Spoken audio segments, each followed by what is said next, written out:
Hey, good morning, good evening, good afternoon. Hi, hello, hi. How are ya?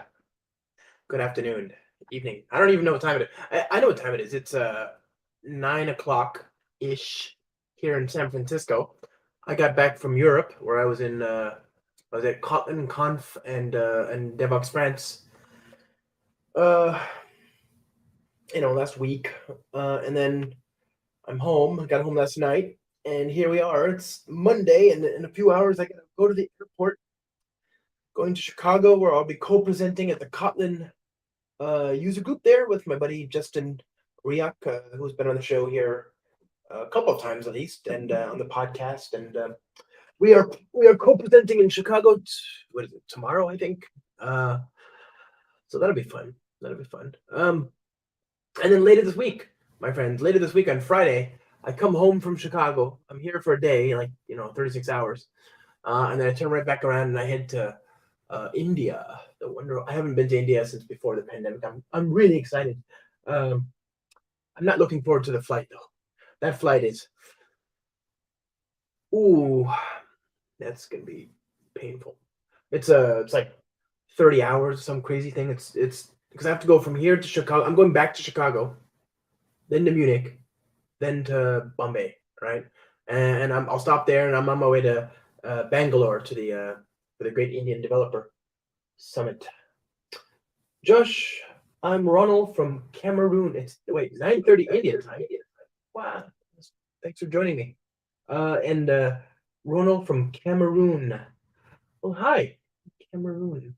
I'll be in Bangalore and I'll be in Bombay. I'll be in Bangalore. Bangalore's where I'll be speaking publicly, so join me there. Cameroon language. I don't know. I always wonder about this. Let's see. Oh, interesting. So, Cameroon and the Gulf of Guinea is a Central African country of varied terrain and wildlife. Its inland capital, Yaoundé, and its biggest capital, the seaport Douala, are transit points to ecotourism. Gee whiz.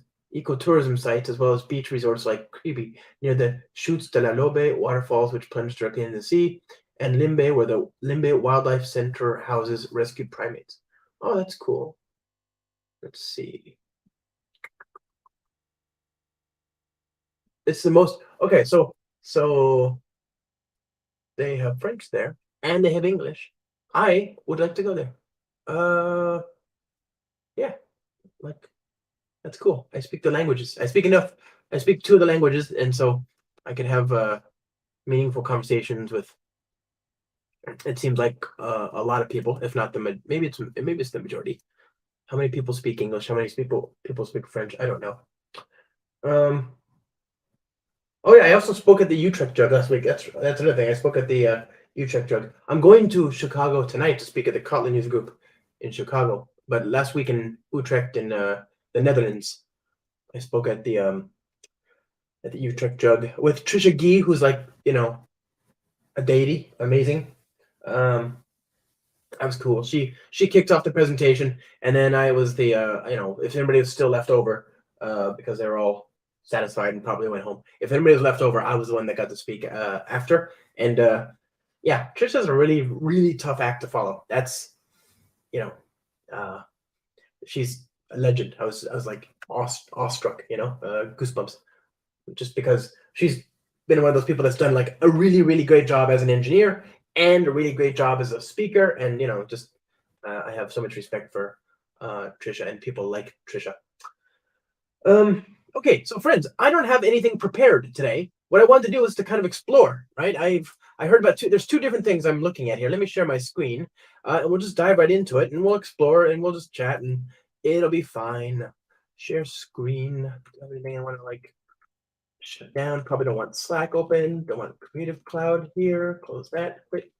I don't want Adobe Illustrator. Don't want Photoshop. I don't want everything besides this Chrome tab. Okay. Oh, good. So let's share my screen. All right. So, a couple things. Over the weekend, I saw really Guinea, West Africa. Hello, hi, everyone. Hello. Thank you for joining. I appreciate it. It's so good to see you. Um, Very cool. So over the weekend, I saw two interesting things that kind of like sparked my interest, and I don't know to what.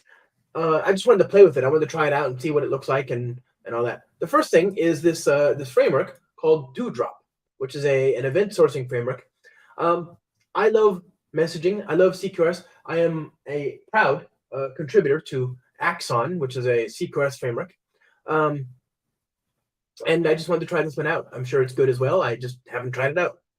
So we'll try that, and it's not particularly Spring-y, which will be interesting. Maybe there's an opportunity here to help craft a Spring-y integration, Spring Boot starter or something. I don't know.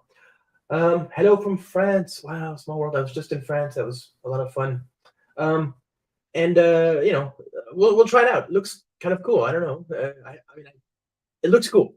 There's nothing else to say. I literally just saw the article and I bookmarked it, and I said, I would like to write some code, but I don't have time right now. I have a flight to catch, so I will worry about this on Monday. And here we are. So that's the first thing I was looking at. And the other thing I was looking at was this is an older article that's really good. It's from March 2018, and it talks about all these cool things you can do with RabbitMQ. Now, we've talked about RabbitMQ on this very show. I love RabbitMQ, and one interesting possibility that I hadn't really thought of before is this service discovery. Now, if you know about service discovery, and some of you may not, and we haven't done a Spring Cloud Let's Code series on this channel yet. Big yet. We'll definitely will. Then the idea is pretty simple. You want to have a service that you can ask for the locations of things, and you might say, well, isn't that just DNS? And I would say, kind of. You can get there. You can get a lot of the way there with DNS, but DNS is its own particular thing, and it might be that you want to programmatically ask it questions like, for example, give me all the versions of a service or all the different load balancing nodes or whatever. So, the other thing is that you can use different infrastructure for service discovery. You can also control things like client-side routing. You can control things like expiries for the DNS, etc. So I think there's an interesting use case here to use RabbitMQ as a proxy for a service. If there is a queue and an exchange named for the service, then that service is available. Pretty simple, right? And there's even a framework in Spring Cloud called, in Spring Cloud Commons, the Spring Cloud module has support for something called the Discovery Client. And so maybe we could write a RabbitMQ service registry. That would be fun to do today as well. So my thinking is we'll go through Dewdrop. We'll see what it looks like. I don't know. I started to work on it, and I was like, maybe we should just do this online. So we'll see what we can. We'll follow the tutorial. Might be good, might not. I don't know. And then maybe we can write some code and see if we can get ourselves a RabbitMQ service registry thing going with Spring Cloud. Sound good? I hope. And basically, I'm just hoping you'll be my sounding board, and we can have a nice conversation about whatever while we're doing this, because it's code. I haven't done any of these things before. I haven't done RabbitMQ as a service registry, and I haven't done Dewdrop, but I've done messaging with RabbitMQ, and I've done CQRS with things like Axon. So I figure I've got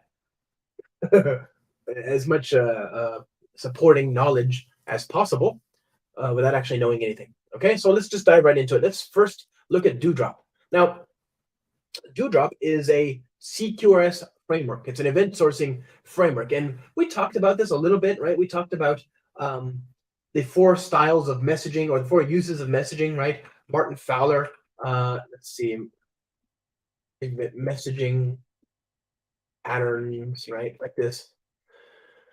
Let's see.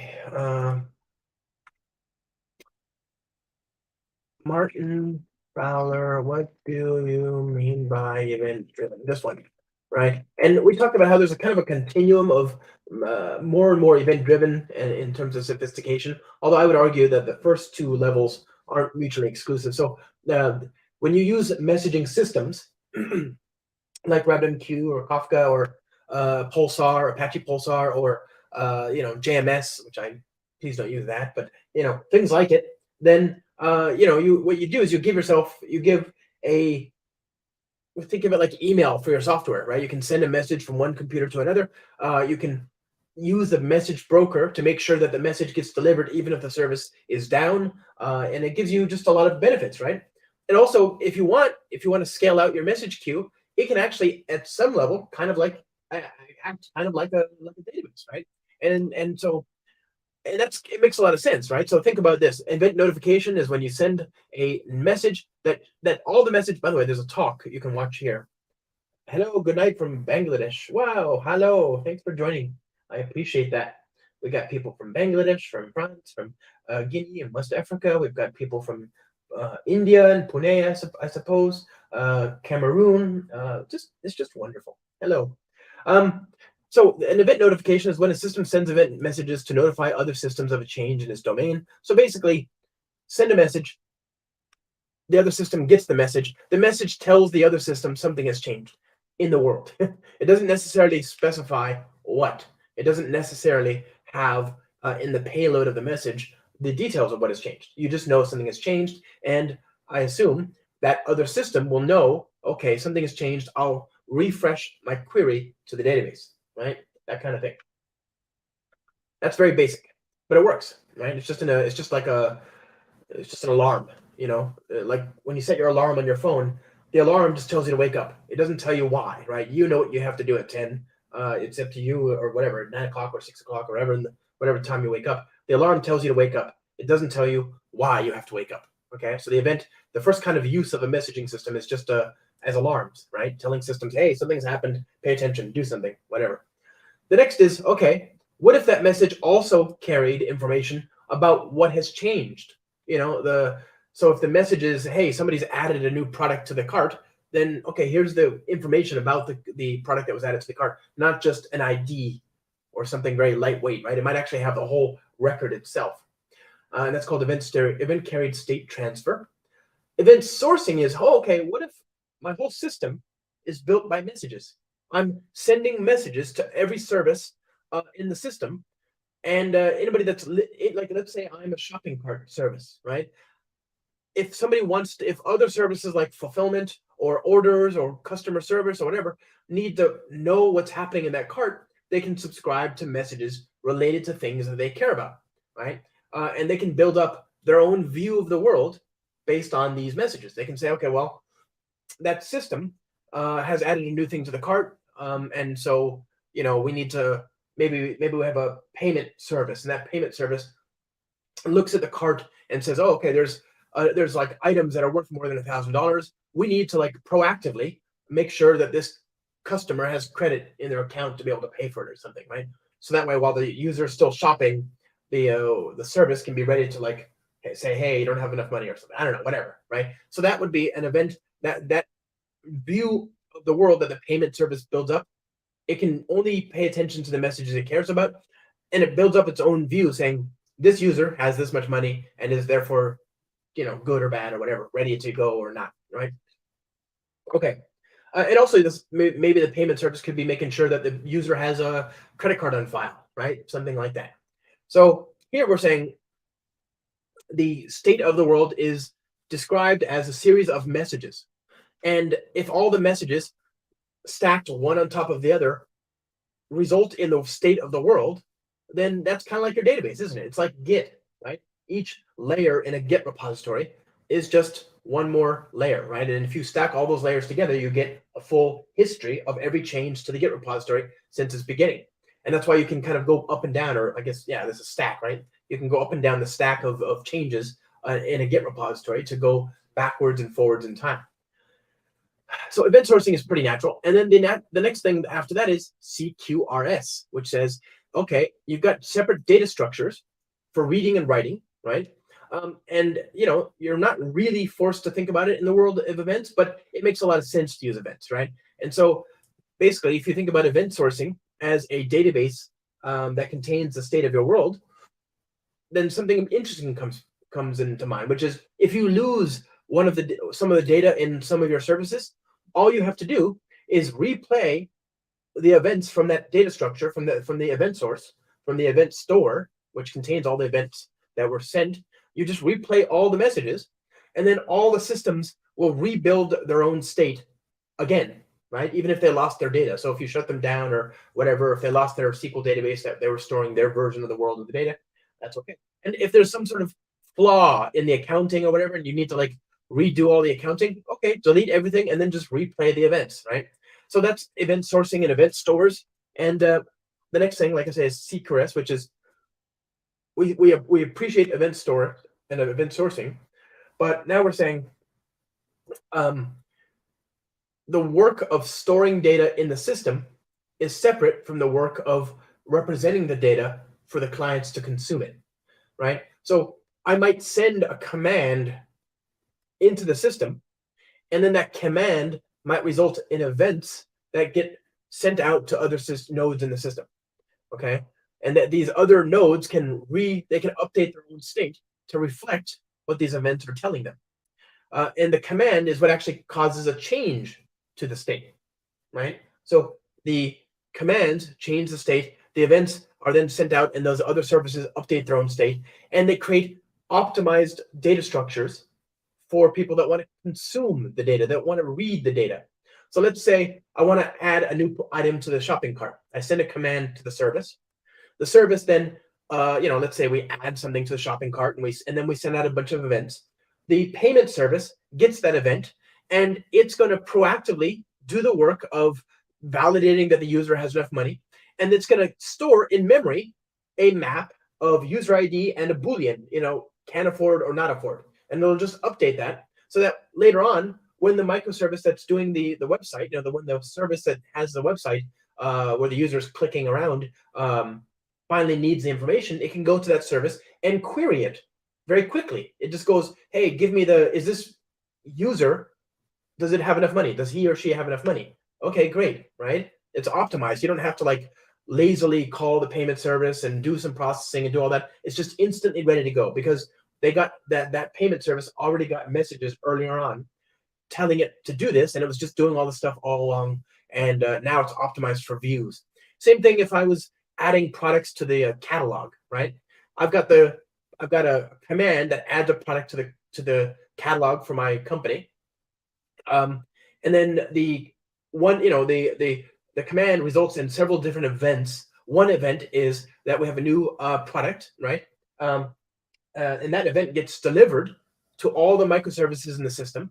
One microservice writes it down to a SQL database, the products and the SKUs and all that. But another one writes the information about the product to a search engine, right? A full text search engine, so that it can be queried. You can say, find me all the garden gnomes, for whatever, for my sale, or find me a new pair of shoes, right? So I can do full text queries in the search bar, and now it goes to Elasticsearch, right?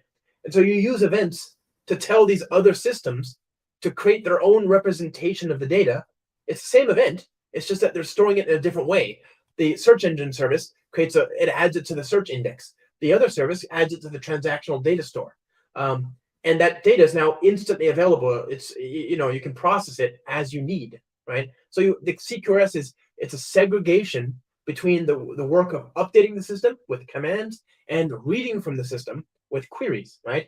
So I use events as the axons, the networks, the thing that connects different services. I send events via messaging systems or even in the same JVM, and then these other different things, these other responsibilities, update themselves in accordance with that, right? Does that kind of make sense? Send command results in events. Events get published.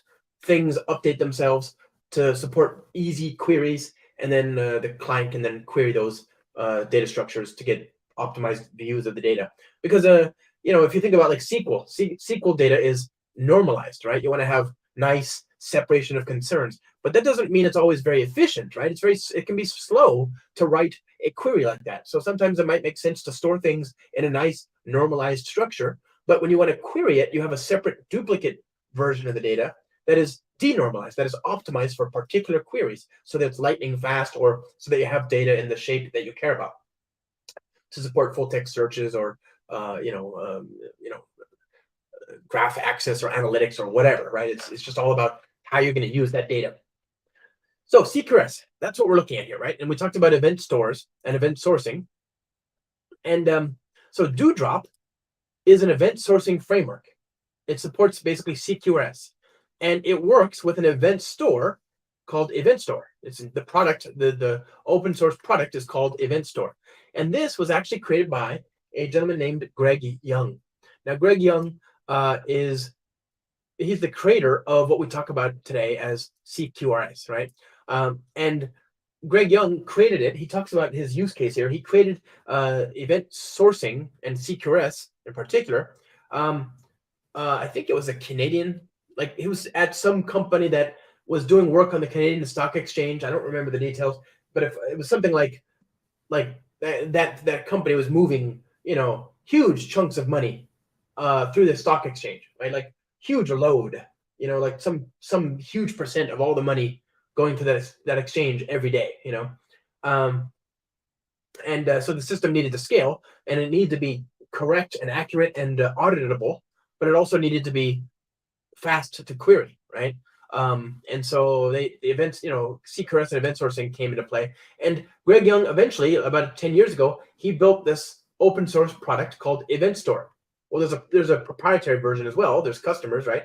And some of these customers are Walmart and Checkout.com and PricewaterhouseCoopers and all sorts of other customers as well. Zero, I don't know some of these, but CERN, the physics, right? I mean, there's lots of customers here.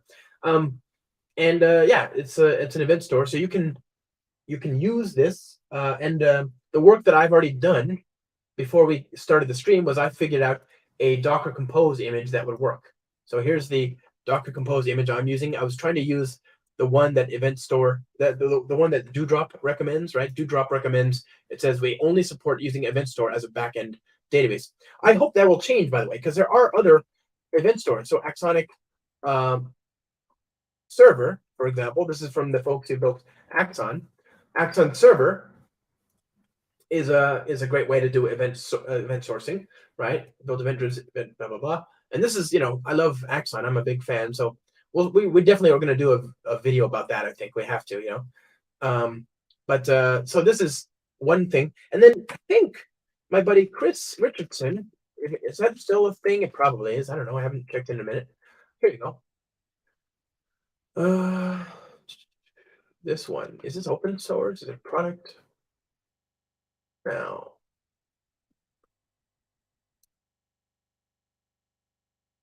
Ooh, that's cool. Oh wow, yeah. So they even have a Spring initializer thing for this. Whoa, and you've got like, you know support for event-driven architectures with Spring, and wow, there's a lot of cool stuff here. Event Saga testing, Saga participant orchestrators, um, testing Redis, RabbitMQ, ActiveMQ, Kafka, command async reply messaging, event basic messaging. So yeah, cool stuff there, right? Like definitely check all that stuff out. So, and I think Eventuate is a platform as well. It's not just a open source. So let me see. Am I wrong?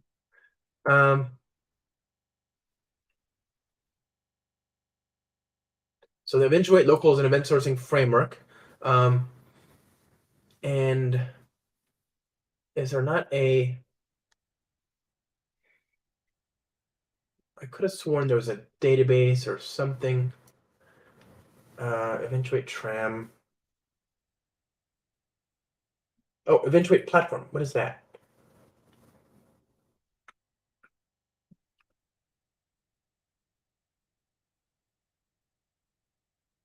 There you go. So I'm pretty sure. I mean, I could be wrong. Who knows? It's been a while, but choreography, database, Eventuate local, Eventuate Tram. Are none of these hosted? I thought there was like a software as a service somewhere, but I guess not. Okay, either way, that's an event store, I think. Somewhere in there is an event store. Event sourcing, local, event Tram. Okay, it's a platform. So it's not okay. Makes it easy to implement CQRS and sagas. I thought they were selling like a database, like an event store. But it looks like I'm wrong. Maybe it's just open source. Either way, this kind of stuff would be very cool to support with Dewdrop. I don't know. Let's just try it. So I got event store. I've got a Docker Compose image. The reason I had to use something different than what they suggest in the documentation is because I'm running on an Apple M1 and event store, and a lot of what Greg Young does is .NET. Greg Young is, he starts in the .NET community. So I commented out a lot of the stuff that was in the original Docker Compose file that they had in the Git repository because I couldn't figure out whether I needed it or not. So this was the original image. This is the ARM64, M1 chip compatible image here. So we can start it up.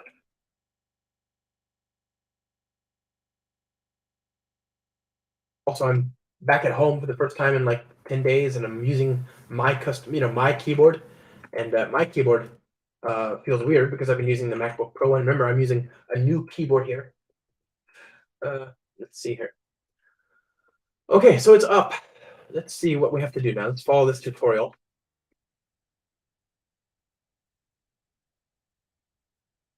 Let's see. So get started now. Step 1. I've already did this as well, so we have to add that dependency. I'm using Gradle here, of course, so I've already added that to my dependencies. Events that dewdrop 103. That's this. I need to make sure you're running event store locally. You can do this from the you can download the event store client and run it. I guess I did that, or you can run a Docker instance, which is included in the repository. To start the Docker instance, run the following command in the Dewdrop directory. Okay, so that's fine. So Dewdrop is not tied to a particular framework. It doesn't know about Spring Boot or anything. So they have this interesting adapter, which is like you shouldn't need an adapter. This tells me you're doing something wrong. It would be better if I just had like a recipe for all the objects that need to be wired up.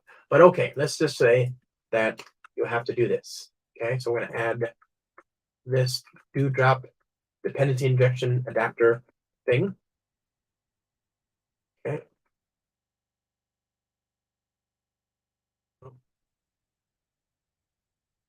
Good. Anything's public, so I won't. What this does is it teaches Dewdrop that when it needs to get a bean or a class or an instance of something given a class type, it uses something underneath the hood. And here it's basically, written to very easily just delegate to the Spring Framework application context. But again, like, what does Dewdrop wire up for you? I would be interested to see that here, because it would be better if I just had like a class with a bunch of methods that I can register programmatically with whatever dependency injection framework I want, including as Spring Bean configuration. Dewdrop settings. Let's see, dependency injection. Where does this get used? Here. Depends. There's a static method for the dependency injection. What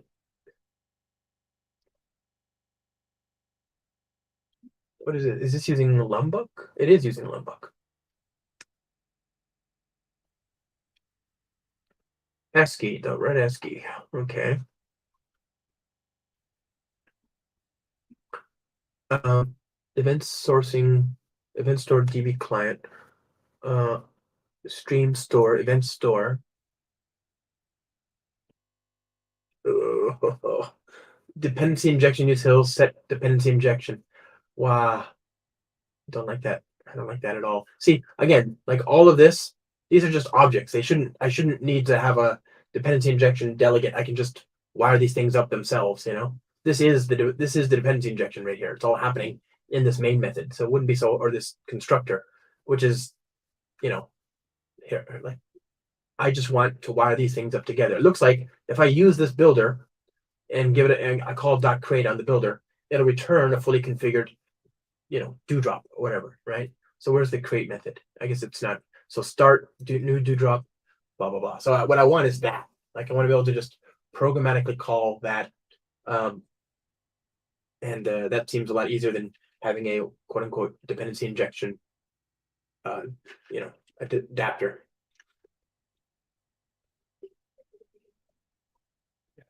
Well, so we need Dewdrop configuration.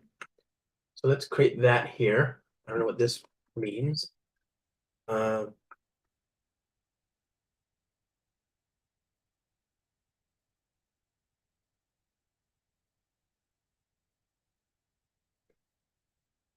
God.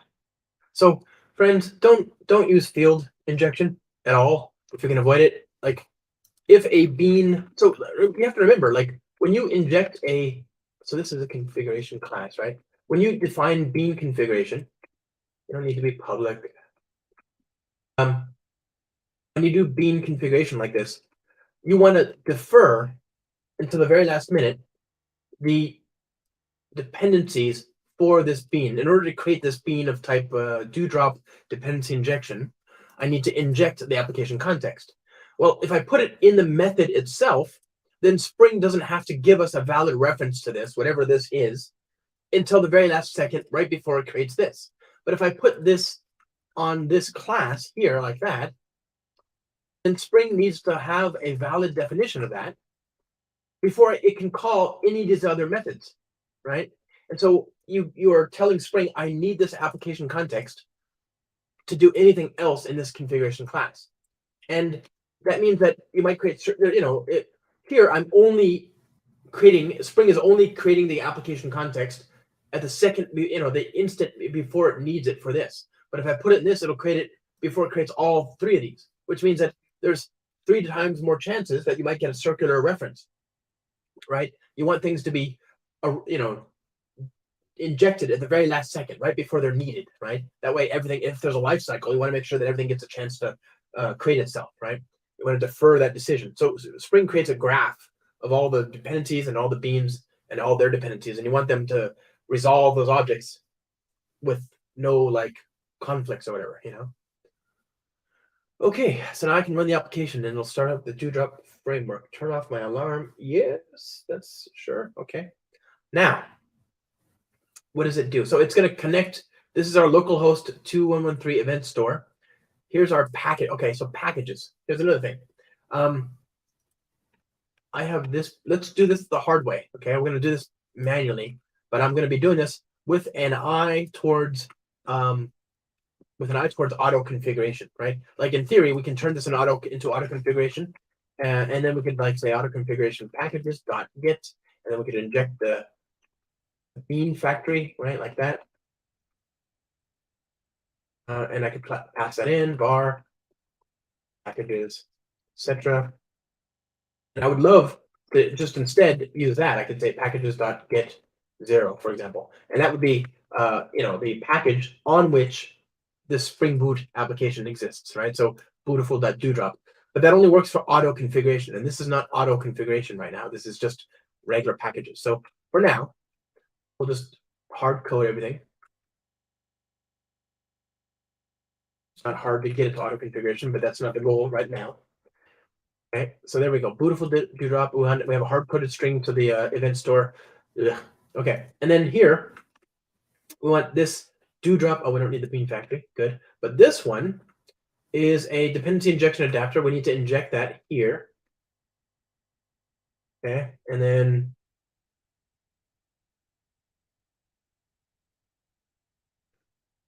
so we can inject that, and then this is the properties of type what? Properties, Dewdrop properties. Okay, there we are. Okay.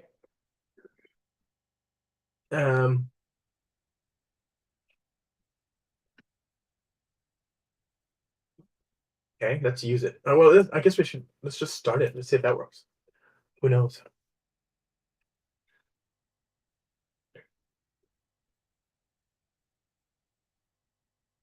Didn't seem to fail. No commands found. No command handlers found. Make sure to annotate your handlers with command handler. If in your aggregate root, it should be handle my command, or if in the service handle, my custom command, my aggregate root. Okay, so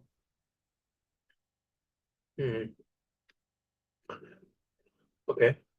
Whoa, it's got its own ASCII. Dewdrop.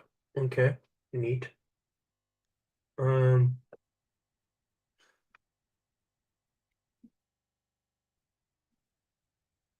Okay, kind of a. We have to build a framework, and we are foreclosed upon from building the framework we'd like. So at its heart, Dewdrop has an interface called message to represent both commands and events. So remember, command changes the system. It sends a command to the system to update itself, and the system will then use events to then propagate information to all the other services that are in the system so that they can update themselves as well. Okay. And then the interface is implemented by an abstract class called abstract message. And there are two different implementations, blah, blah, blah, API.command, and blah, blah, blah, API.event. To create a command or an event, you must extend one of these classes, which means that we won't be able to use Java records, which makes me super sad. Okay, next. Okay, so here's another thing that's kind of interesting about CQRS, right? Remember, CQRS is inextricably linked to domain-driven design, right? It's Eric Evans' amazing book from, what is it, 2007, 8, something like that, a long time ago, right? Eric Evans' domain-driven design. And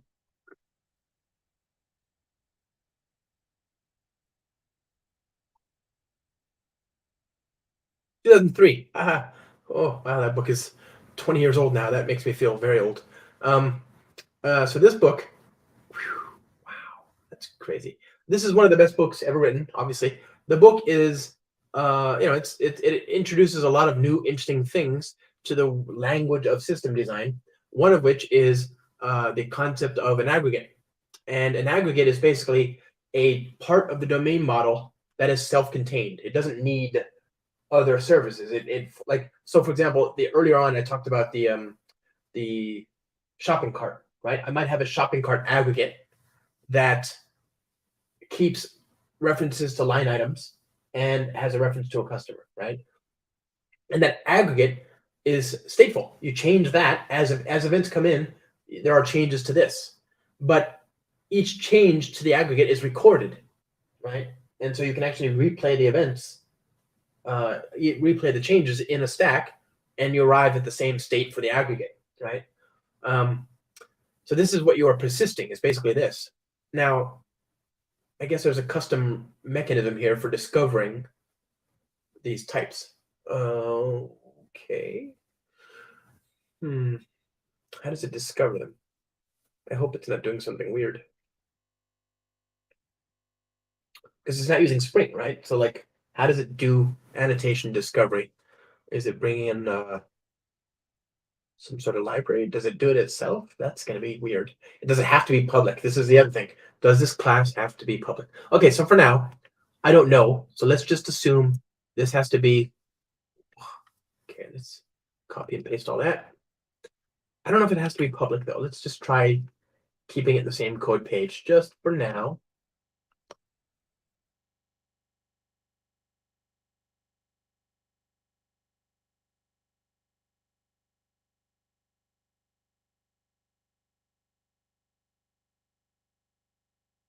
Who assigns this ID? Is that Command Store?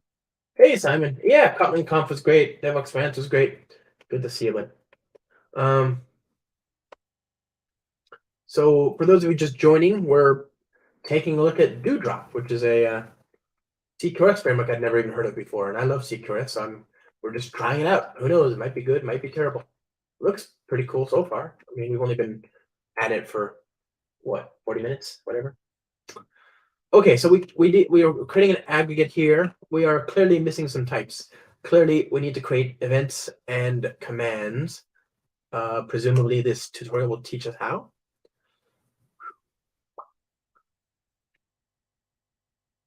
Okay, command flow. Whoa, okay, yeah.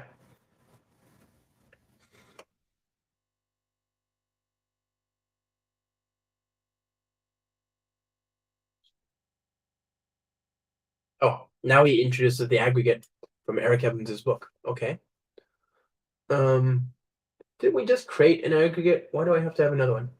Dewdrop account aggregate. That's this right here. Good. Okay, here we go. Commands. I'm hoping these don't have to be public. That would make me sad here in my brain. I don't want to be sad. Life is hard enough.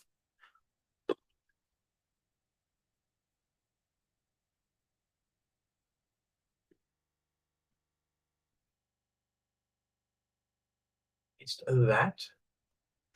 Okay. Hello, David. Hello. Hi. Hi, everybody. Thanks for joining.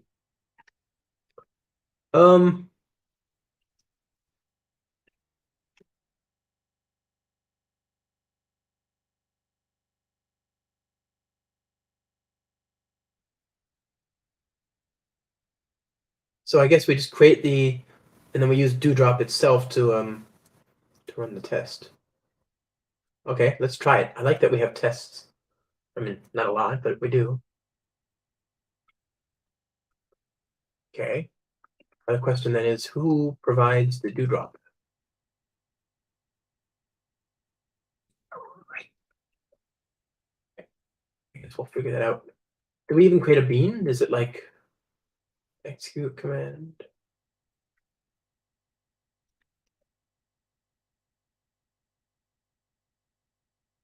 Is that Dewdrop registered as a bean somewhere? If so, do I need to? Actually, for that matter, where's? Oh, it's private. Wait, what? This doesn't make a lot of sense. Who provides these beans? Is this a regular JUnit test? It's an example test. It's not real. Okay, so we need like, where do I get Dewdrop from? Command. See, I don't like all these mutable fields. It makes me feel icky inside. But okay, we're just trusting the framework will do the right thing here. There's my aggregate. Did any of these types help? No.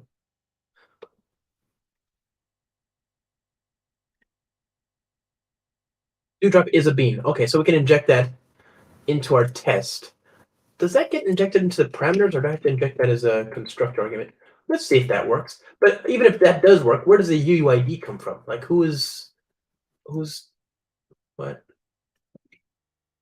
UI, what UUID? Who's passing in that UUID? Let's just do it ourselves. Account ID, user ID. Am I just going to create a UUID for a user? Why not, right? Oh, we want the actual type, don't we? Okay, test. So I don't want to type it. Yep. Okay, so that doesn't work. I still need these other types. The test creates a command to create an account and sends it to the Dewdrop framework. This framework then sends the command to the aggregate root, and it is then handled by the command handler method on the aggregate root that has the Dewdrop create account command as its first parameter. So we have to register a command handler on the aggregate root, which is the aggregate that we created earlier. That's this one. Do we have this handle Dewdrop create account command? That's this one right here. So this I don't need to paste this. This is already here. Yeah. So this is going to get invoked when somebody calls Dewdrop and then sends in a command, right? So we're going to send in the command, and that command is going to get propagated to the components in the framework that can handle that command, and that's in this case it's going to be on the aggregate called the Dewdrop account aggregate. And then that command handler is going to produce events, and we're going to produce one event called the Dewdrop account created event. But we don't have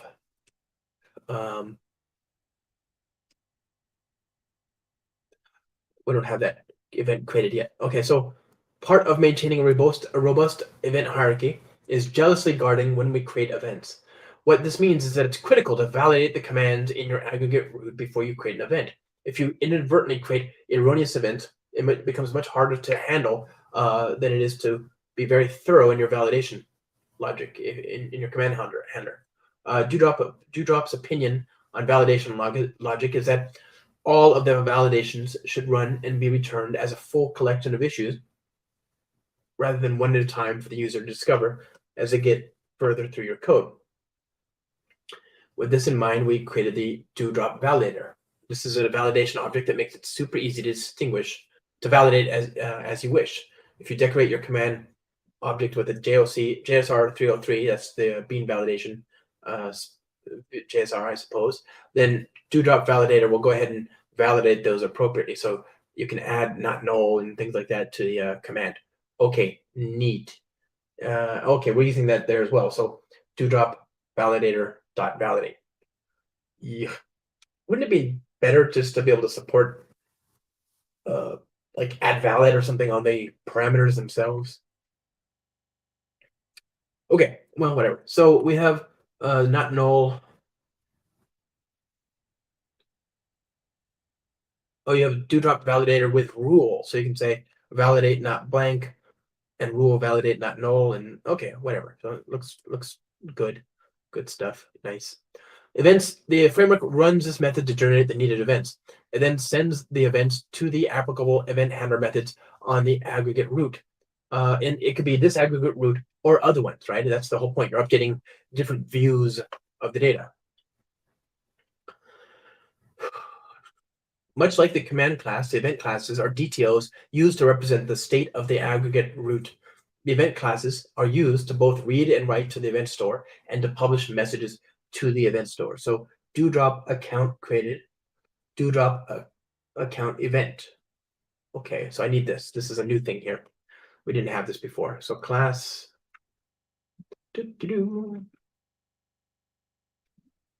Where is this event? I don't think we had that event, did we? Oh, that's this right here. I should send a pull request to fix some of these documentation issues. Like I saw some grammar issues or whatever. Now, don't get me wrong. It's a very small project, brand new. So the fact that it's so well put together already is awesome. Good job. Let's see. Super. Do we not have a constructor?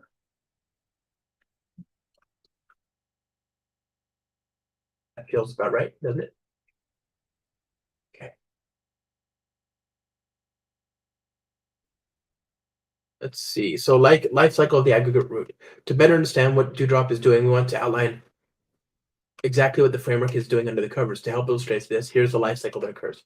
User created code calls dewdrop.execute command.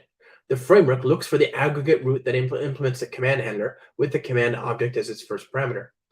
If the command object has an aggregate root ID, then the framework will load the aggregate root from the event store and replay all existing events to rebuild the state. Okay, so if you're updating something that already exists, it'll have an aggregate root attached that's not null, I suppose, in the command object. Do we have that? Are we taking advantage of that? Here's the command. Here's the aggregate ID. Okay, so that's a special thing. I guess it has to be UUIDs all the way through. And so if this already existed, if this is not null, then it'll look up all the existing commands that were sent to the system, and then replay them basically on this aggregate, right? This is the entity that we have here. So this, where's our aggregate here?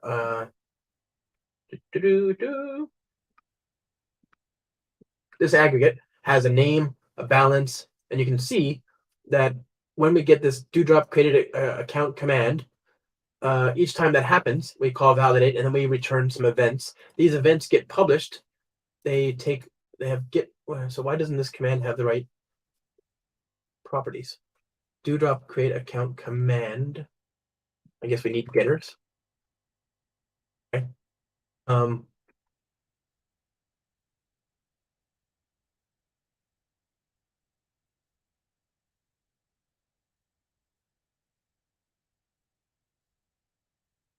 Oh, we need another one here as well for the account ID. Okay, so each time we get new events, each time we get a command, it goes to the aggregate, which then creates new events. These events get published, and event handlers in the system are down like this one here. They see the new event, so it's Dewdrop create account command gets turned into Dewdrop account created event, and then they use that to update the state of the aggregate. So here, each time we get the event, which is, we don't have getters on this one either, so we need to create those.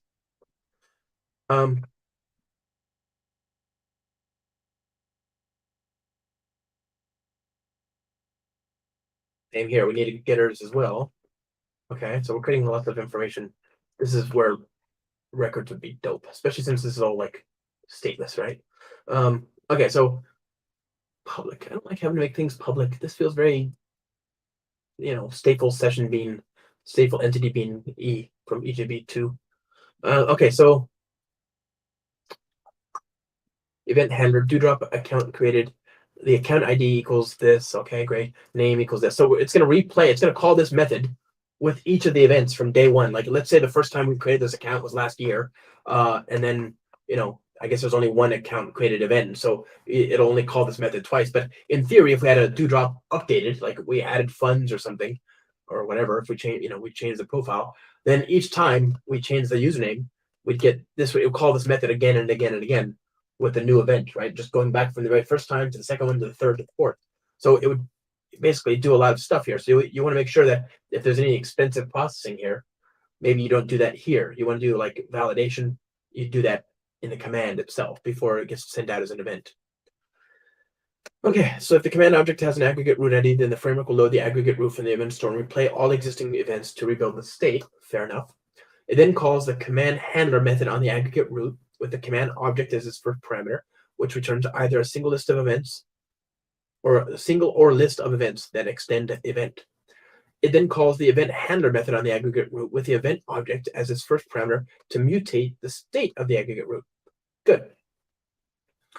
And again, we've only got one aggregate here. We're sending commands to the aggregate, which is then broadcasting events, which then get delivered right back to the same aggregate. But again, you could have 5 aggregates, and they could all listen for the same Dewdrop account created, right? You might have one aggregate that keeps its data using Elasticsearch or something like that, right? They can all have their own updated state, updated view of the system. That's the important thing here. It then persists. So it calls the event store. It calls the event handlers, and then it persists the events to the event store. So it's using the database event store behind the scenes, right? Which is the Greg Young's open source thing that we have running in a Docker Compose image behind the scenes here. Okay. Whoa.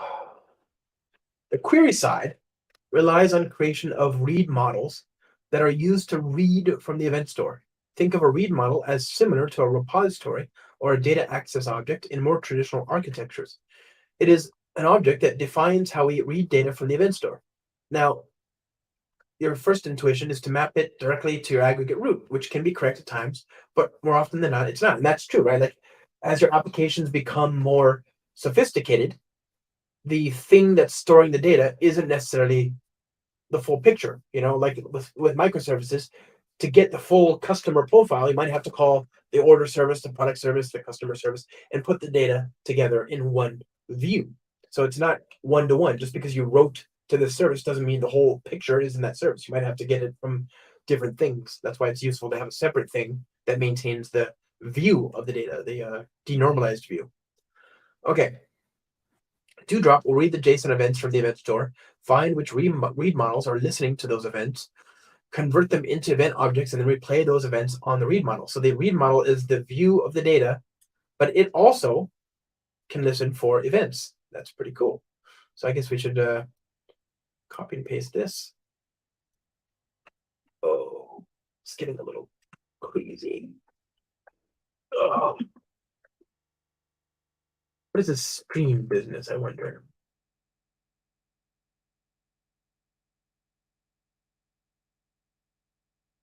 Oh, Dewdrop account summary. Okay.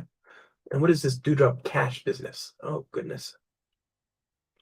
The read model is used to mark the class as a read model. Fantastic. The stream annotation is used to identify which streams to read from the event store. Okay. The Dewdrop cache annotation is used to cache the data in the read model. Okay.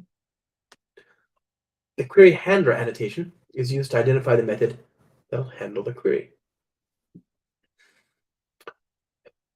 I guess that's this one right here, but it's not really doing anything interesting. Oh, it's returning a record from the account summary, which is somehow being cached. Okay, next. Read models. Whoa. Is this Dewdrop account details? Isn't that? Oh, it's a different one. As you can see, we have annotated this class with read model. Dewdrop on a startup looks to identify all the classes that it can find that implement read model, and then keeps track of them. When it finds a read model, it will assume that we automatically want to create that read model unless we tell it not to. If we have a situation where we don't want a read model to be created and live forever, we can mark the read model as ephemeral, which tells Dewdrop to only create this class when we see a query executed for this. Considered a lazy read model or just in time read model. Yeah, that's kind of not good. Well, I mean, it's kind of the whole point, right? Otherwise I just go to the underlying data source. It's probably a good reason. I don't know. Read model, read model can then, I assume, choose what that means by adding the destroy in minutes unused field to our read model annotation on our class. Okay, let's do that. We're missing some types here. Here we told Dewdrop that we want to create this read model. I don't like these annotations on field constructors would be really nice. See, this is what you get when you go out of your way to like build a framework without using something that provides 90% of this stuff, like dependency injection and locating things and a component model. All that you shouldn't be in the business of doing. You should be in the business of building CQRS, right? The component model itself can be built on Spring, or you could even write it using JSR 330, right? JSR 330 is like a relative standard. It's supported by everything, including Spring, of course. It's also, by the way, the brainchild of both Rod Johnson, who created Spring, and the late and great Bob Lee, about whom I'm sure you saw a lot in the news. Did you see that, by the way, that it was discovered that it was actually somebody he knew that that took him, that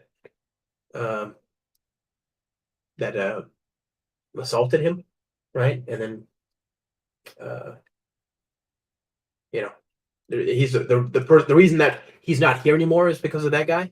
It was actually somebody he knew. It wasn't as people have supposed, um, a symptom of San Francisco's crime or something like that. It was because I mean, it's really really terrible that it happened. But if we find out that somebody as awesome as Bob Lee was taken from us because of just some random, like,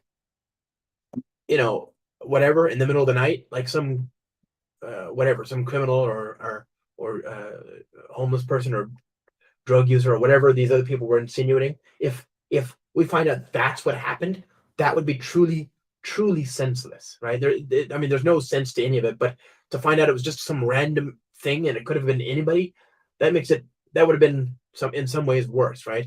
um and actually, I don't think you can make it worse. But either way, it's not what people were saying. It's um, somebody, because that's like statistically most acts like this. Most are we allowed to even say it on YouTube? Murder? Like, are you allowed to say that? Like most murders are committed by people that know the victim, right? And so this one held true to form, very unfortunately. Anyway, so yeah, JSR 330. You could have, like, we could make all these annotations, or most of them. They could work in Spring automatically, and any other DI, including Juice, for example, or Dagger. It would just work fine.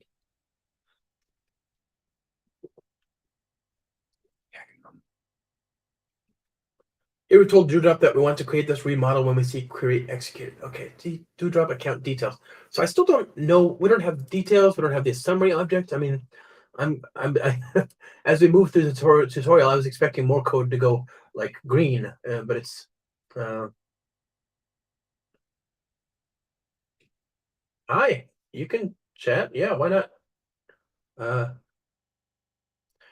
you kind of feel the opposite. The current suspect is the one that did it. It's worse to me in that he knew what he stood for and what he was doing. Yeah, you're right. That's a good point too. Yeah. Okay, I guess there's just no good. Obviously, it's just gross. It just sucks. Poor guy. Um, I miss Bob. That guy was a legend. So, I mean, I didn't know him that well. Obviously, uh we bumped into each other a little bit in the early 2010s. He was uh he was still very much involved in the Java community. So I got into so like in the Java community, I like to think there are several sort of generations or waves or whatever. And I was very much a lurker. I was a part of the community on the server side.com, and I was consuming and raising questions and even submitting patches to projects in the early 2000s. But I was not out there giving presentations. I was consuming as opposed to contributing. Um, for the most part, right? And Bob was already out there. He's a little older than I, but not much older. He was in his 40s, I think. Um, and I'm 39, so and so he was just doing much bigger things already at an earlier age, right? And so he was very much a kind of a rock star in the Java community by the time I started in the Java community in 2008, right? Started like being a voice out there. And I am a huge fan of the people from that time, right? Like there a lot of these folks, like Matt Rabel, for example. Matt Rabel and James Ward. Matt Rabel's arguably even older, but James Ward is also a legend to whom I look up. And Bob Lee, of course, and Venkat, and Dr. Heinz Kabutz, and Sharat.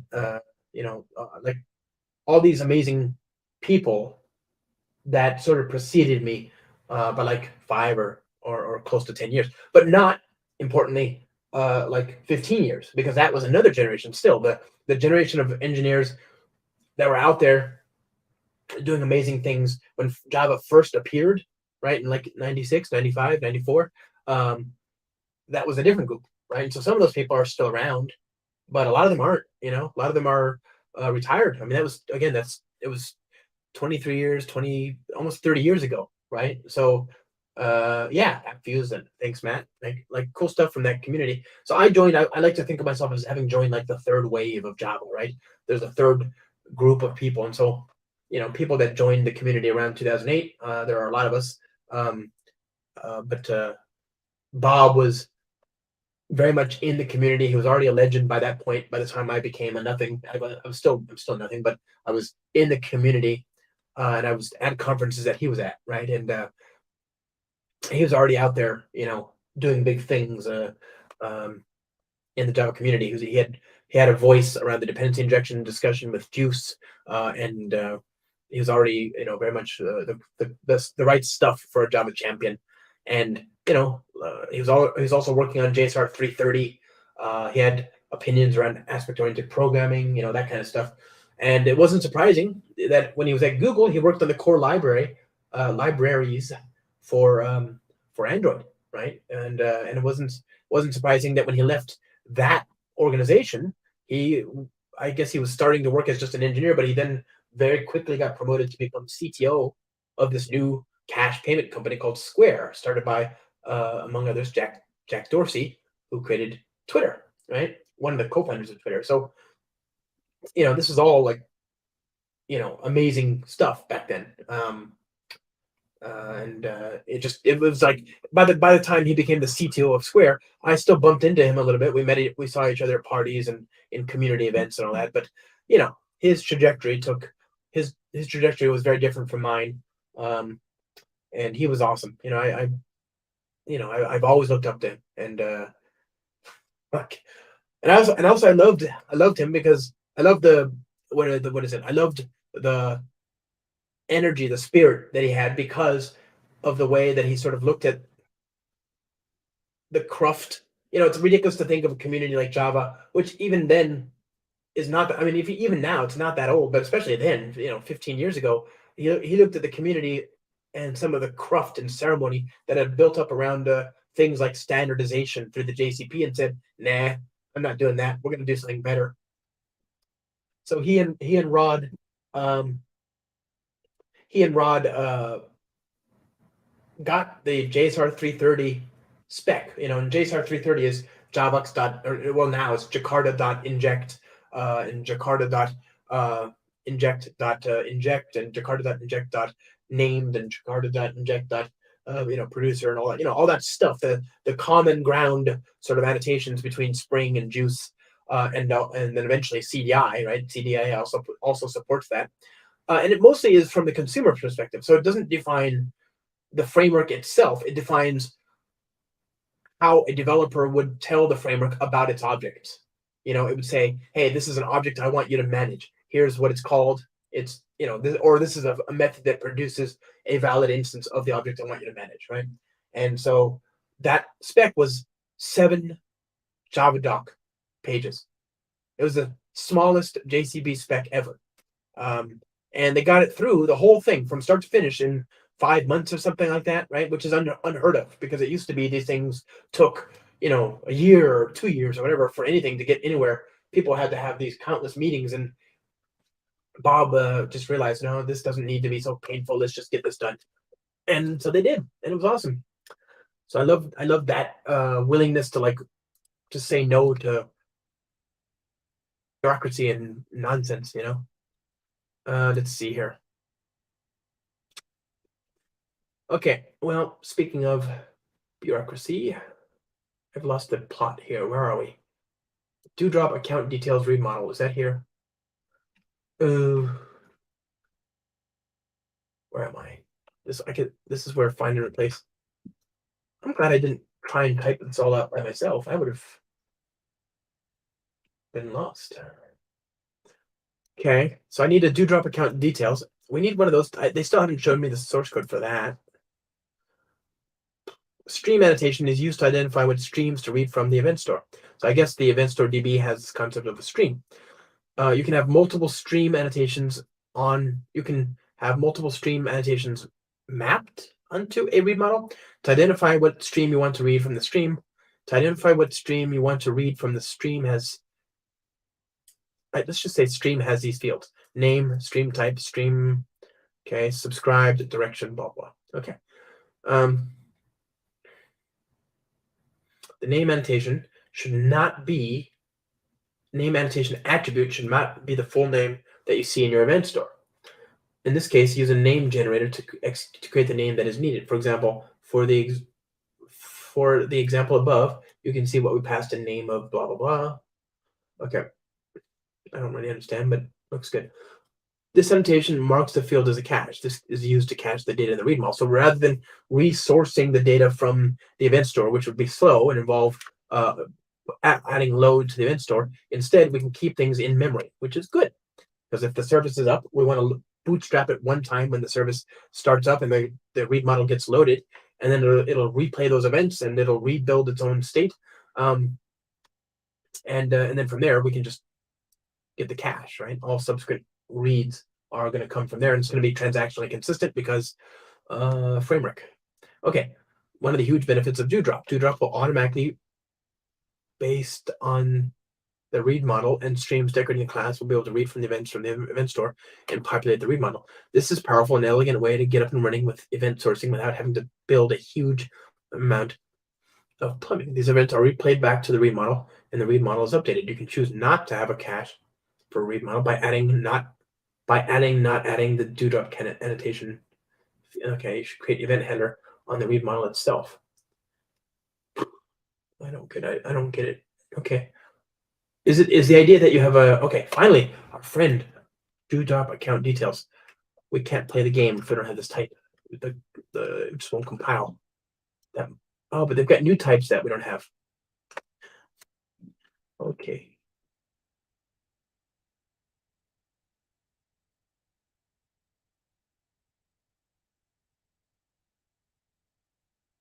I don't like having these fields that are like magic. I can't test it.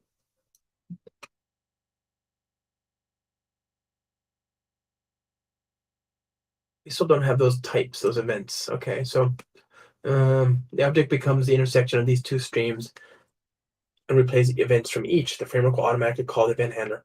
Okay. Is this it? Oh, yes.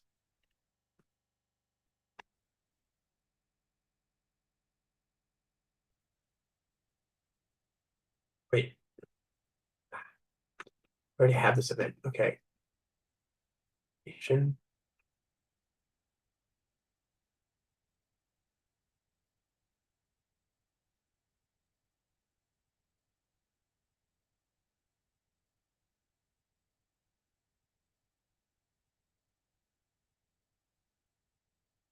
I have this event. What's the issue here? Oh, yeah. So we do have this.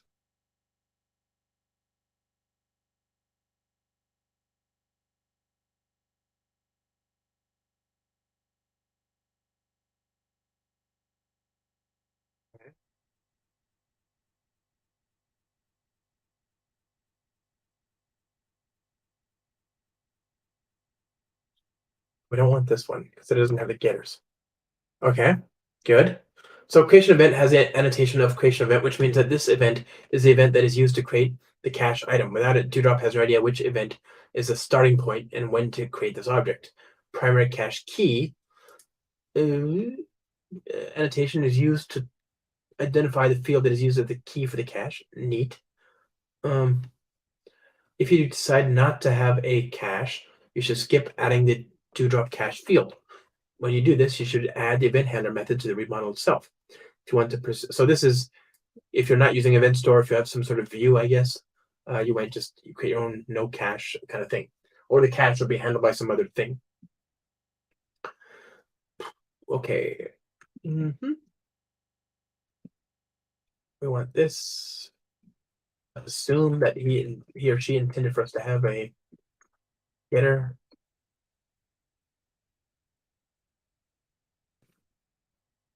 I haven't been able to run a single thing yet. Like, it's neat that they're. Well, I don't know.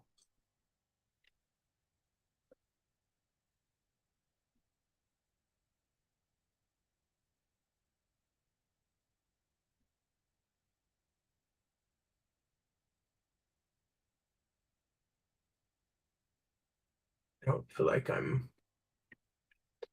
Is this code somewhere? I mean, do I need this? This demo doesn't compile yet.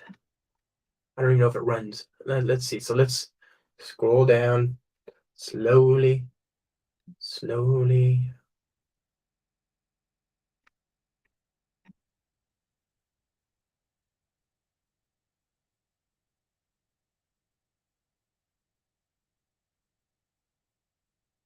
Where is the account summary? What does that look like? What is this supposed to do? Okay.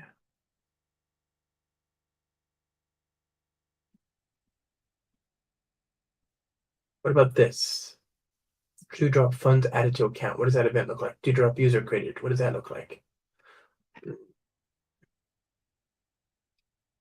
And what if I don't know the account IDs? Because I've never, where do I get the account ID to run these tests?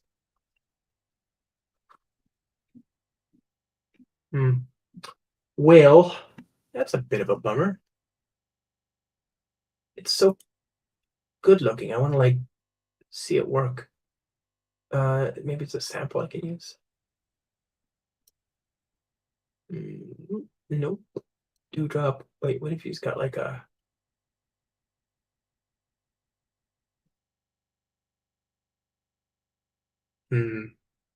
Well, the docs are there. Okay, we're close. Like we're good. This is gonna be good. I just need to like maybe some more time. To maybe they'll put up the full sample, or maybe I missed something. Did I? I mean, it's possible, right? We went through the whole thing, I think. Not that one. Not that one. This one. No, not that one. No, not that one. This one. No. Where's the? No, not that. Got too many tabs. Close this. This. Was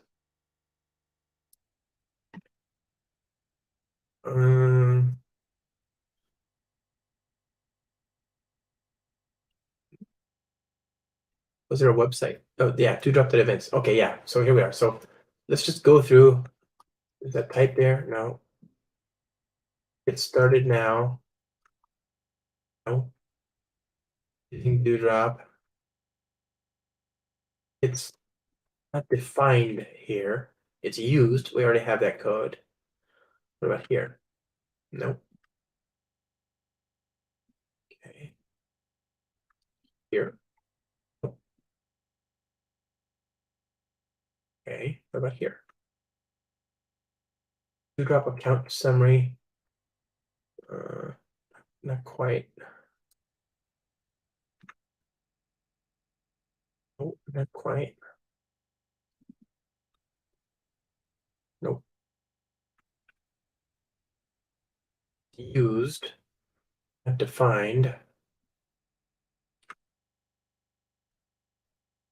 Interesting now.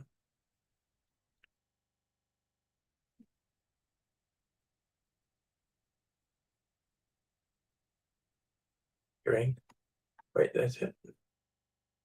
This is the altogether section is the query. Dewdrop. Yeah. Okay, well, we tried. I'll come back to it. Like, with if there's an example or if I can get some help, I'll see if I can reach out and follow along. Okay, so that's good. This has good, I've got high hopes.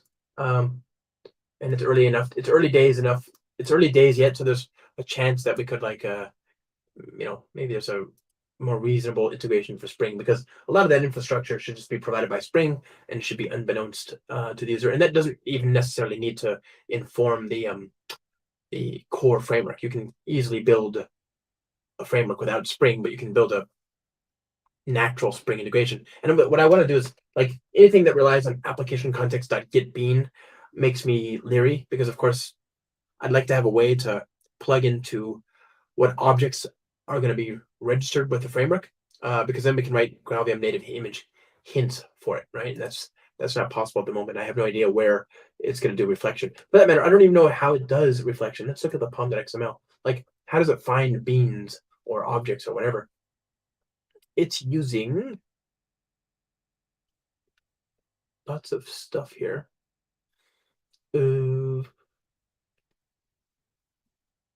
Lots of good testing stuff. Oh, reflections. I'll bet you that's what it's doing. I like reflections. That's a good library, but it's also like the JDK reflection library that should have been in the JDK. That's what this is. And so I don't know how you would write. It would have to like somehow tap into the code where it's being used. I hope it's not like just strewn about the code base randomly. Oh, okay. Well, good. That was fun. I like that one. So now let's look at this one here, friends. Let's look at this other article here. Did I run? What's Docker? Yes. It's up. Docker RM, not Docker stop.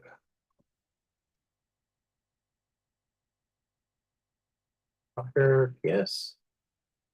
Okay, so I've got nothing there. I'm gonna need a RabbitMQ. Oh. So for those of you joining, we're just kind of looking at code, stuff that I haven't really played with before. So today we're gonna look at supercharging. Well, the first thing we looked at was a Dewdrop, which is a CQRS framework. Good stuff. We kind of hit a bump in the road. We'll come back to it. No big deal. The other one was this amazing article from 2018 that my buddy Luke shared with me that, I mean, actually, if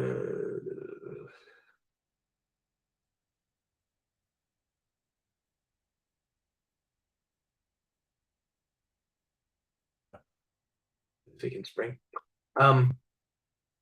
So basically it just talks about all the cool things you can do with RabbitMQ.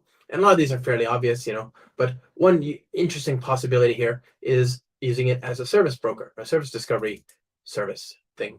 Okay. Now mind you, I'm kind of running into a wall here. I've got only so much time. Let me see.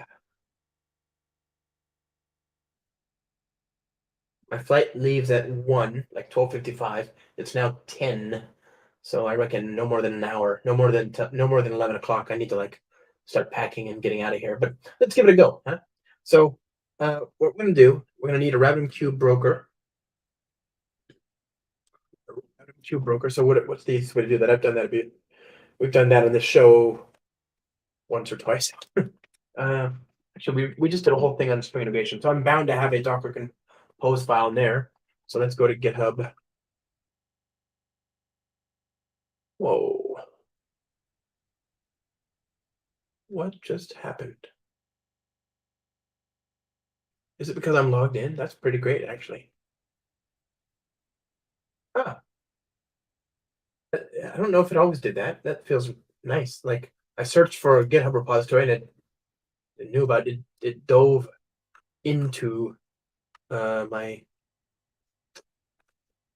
GitHub repository. Okay, so this is Postgres. Rats, that's not good. I just want RabbitMQ.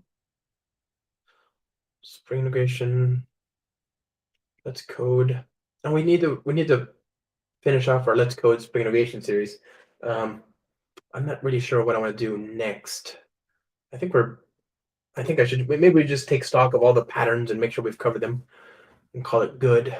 I've decided I don't want to do Kafka or Pulsar because those are both deserving of their own series, and it would just be it's distracting at this point. We've already seen the basics. We've seen messaging. We've seen files. We've seen databases. We've seen RPC.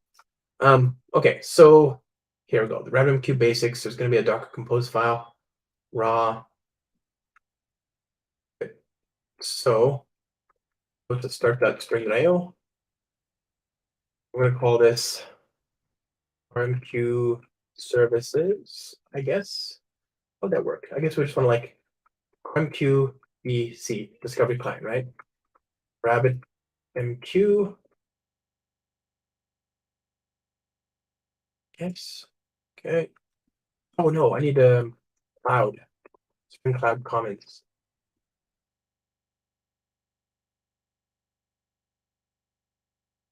Bootstrap is what it's called. Okay. So this brings in non-specific Spring Cloud features unrelated to external libraries or integrations, e.g. Bootstrap context and refresh scope. I think the core discovery client SPI is in here. If not, maybe I'll have to bring in like Eureka, we'll just see what transit dependencies it brings in. So CD downloads. Okay, hold on. I do need to clean up some of this mess here. So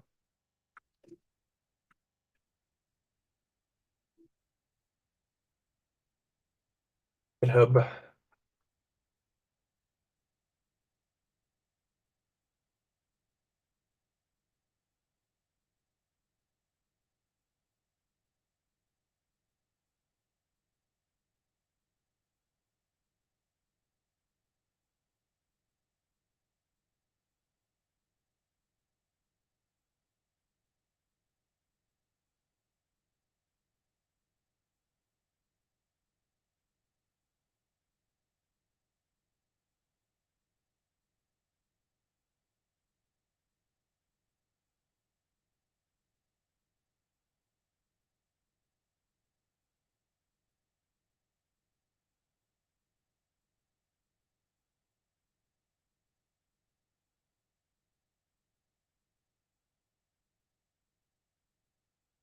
Okay.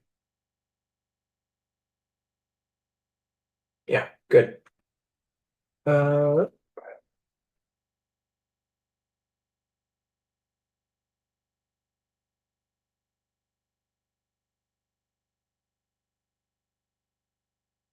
cool though. It's really cool to see the prospects for this thing. We'll have to tune in again. I'm sure there's going to be some interesting stuff here. Okay, so back to this. So we've got this build downloads directory. Open that up. Let that build the world.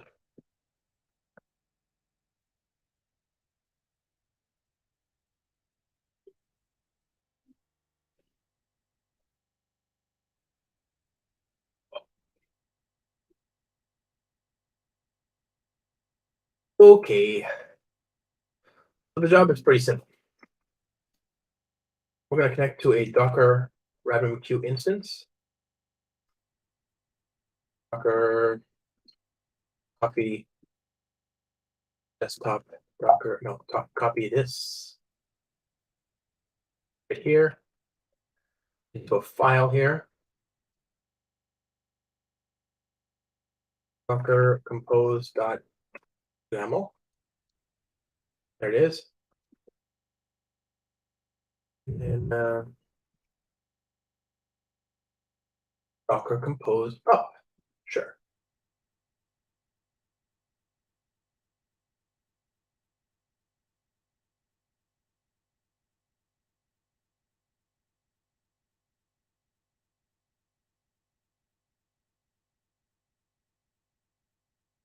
Good.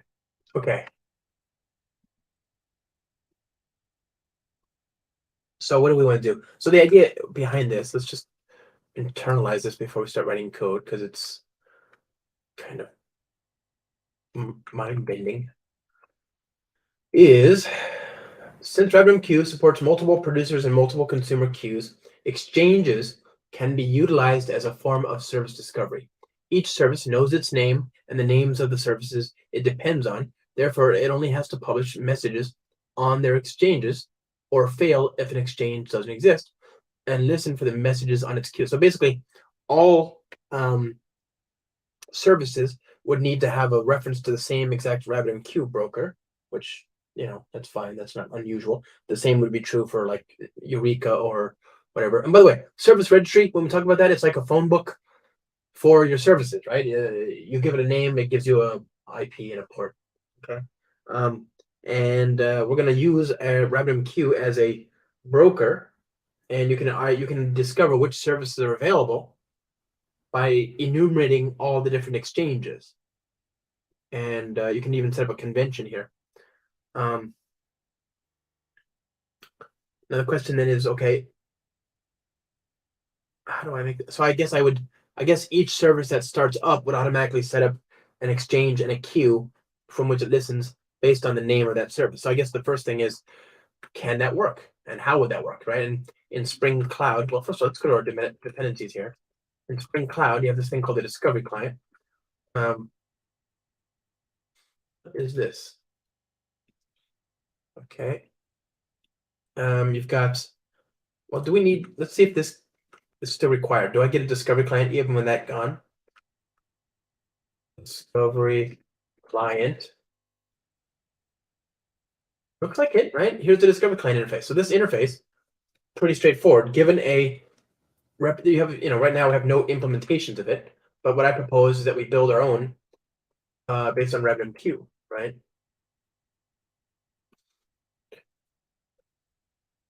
So simple discovery properties. Yeah, okay, don't want that one. Composite discovery client is what? Oh, you get a list of them. Okay, so either way, we're going to build our own discovery client based on RabbitMQ. And already that's kind of interesting. So I guess the first thing is, how do you register? So this is the other thing, is it used to be that discovery clients would automatically register themselves, right? Implements discovery client. But now there's a new thing, like what is enabled discovery client? It used to be that it would, there's an implied, this annotation means to please connect and to register. So now it's, it's still default by true, but you can actually disable that. And there's a different hierarchy for discovery clients that can also register. Like, it makes no sense to register with Kubernetes, for example. Kubernetes already knows the service exists. Likewise, maybe this one doesn't. So we need to make sure we respect that. How do we do that? We say enable discovery client import selector auto service registration. That's what it is. Okay, so if auto register, we then use this type. We add this type to the types to be imported, and that brings in Spring Cloud Service Registry auto registration equals enabled. If it's enabled, then what? Ow, my head. This stuff always. Enable discovery client. This one. So add it to the list of imports. Okay.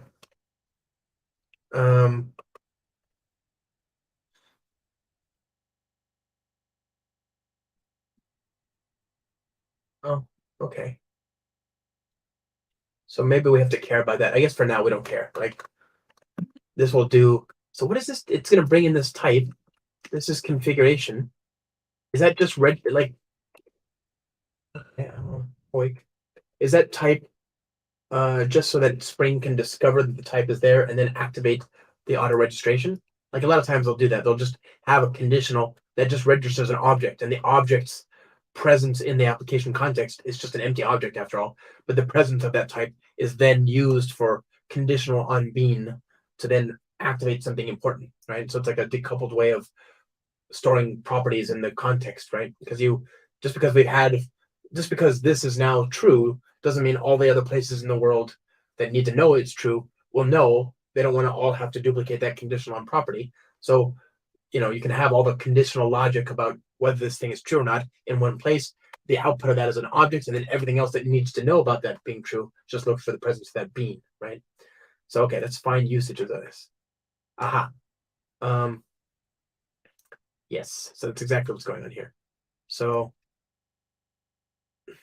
auto service registration auto configuration. So that's just configuration. And there's a import auto service registration configuration. Okay. No,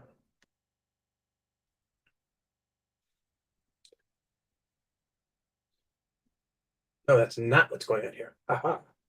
Auto service registration.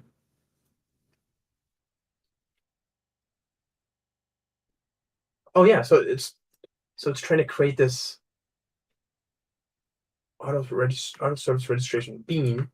But who creates the auto service registration bean?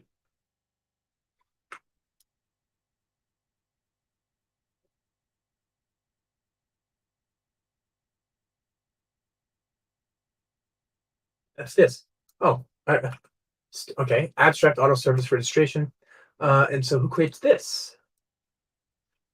It's an event. It's an event listener for when the web server has been initialized. We have a port. Okay. Abstract auto service registration.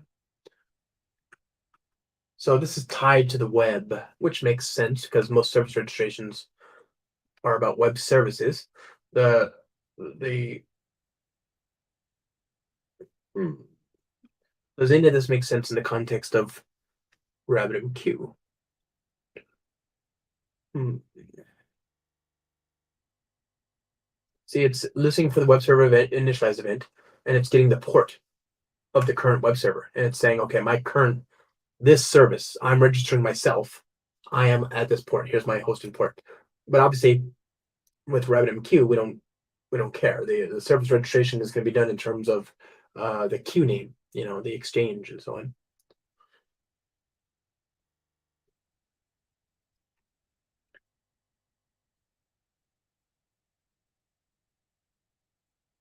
Mm.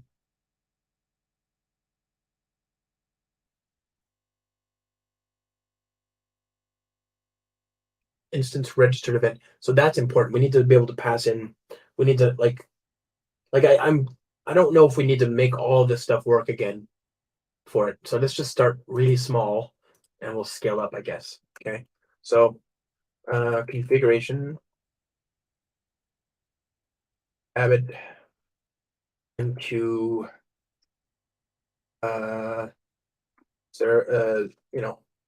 auto registration configuration or something like that. I don't know. We'll workshop it later. Okay. So the first magic trick would be a bean that when the application is ready, not when the web server is ready, but application ready event service is ready.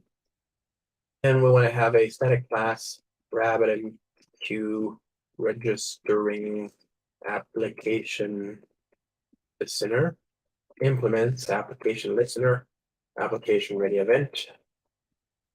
Okay, there's this. Turn new. Okay, now what is this going to do? Well, it's going to talk to RabbitMQ. It's going to do so using the AMQP admin or even the Rabbit admin. So private funnel RabbitMQ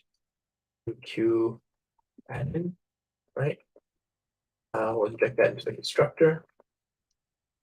Why is this so goofy now? It used to be so like it just hit enter, enter, and do the right thing. Now I have to like use a mouse click. It's gotten worse. Okay, so this dot admin dots. So we want to like get the property called spring application dot name, right? In application dot property. So spring spring whoop, nope. Spring dot application dot name equals orders. Okay, we're gonna call this the orders service. Good.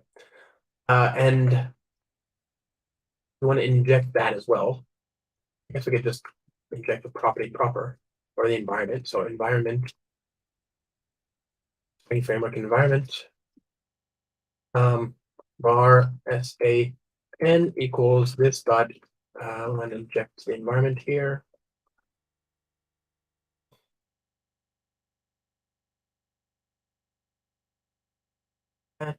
See how annoying this has gotten? Like it just used to be so like, okay, I hit enter, add the constructor argument. What is it doing? Refactor.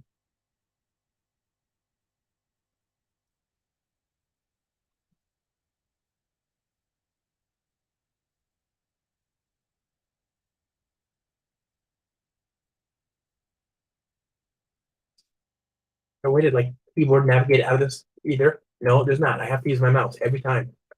It used to be like bam bam. I hit enter a few times and it would just no. It's gotten worse. Okay, so this dot env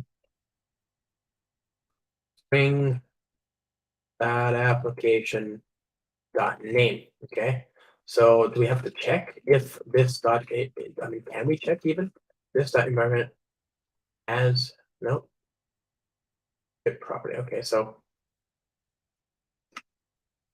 I want to say uh, string that which have default value. Okay, if string utils is empty. Oh no, has text. If not, so better yet, has text. You must provide a string application name. By the way, I think I'm kind of worried that the punchline for this is just use Spring Cloud Stream instead of trying to use it through traditional discovery client. Because like, what's the end game here? Like, oh, let's say I get this working. It's not like I could use the REST template, you know. Oh yeah, it contains property. Thanks, Daniel. Yeah, that's better.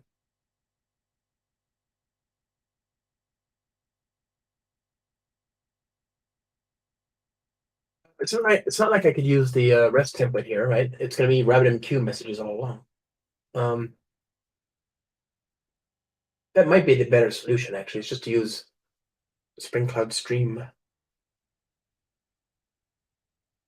Okay, well, let's proceed down this path. I don't think this is going to be all that useful at the end of it, but we'll try. Because Spring Cloud Stream plus RabbitMQ gives you automatic declaration of queues and exchanges based on your configuration, not your Spring application name, but close enough, right? It's your bindings. Which is a good point too, because microservices tend to have more than one endpoint. Here, we're just assuming each service does one thing exactly, and that makes no sense. Even in a RabbitMQ service, where you know you might like have 5 different endpoints, right? That's why you have bindings instead of just Spring application name. But okay, let's say we did that, right? Um, this part's easy.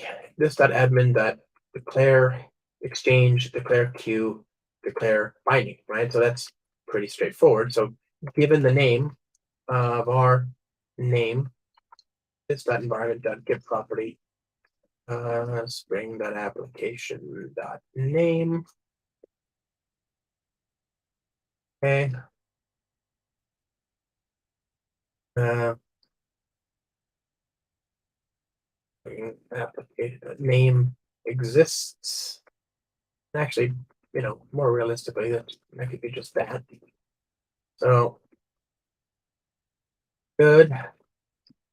Now we want to create the queue. So var queue equals this.admin.declare queue name. And how do we want to is there like a convention, class conventions, static, abstract, static string queue, name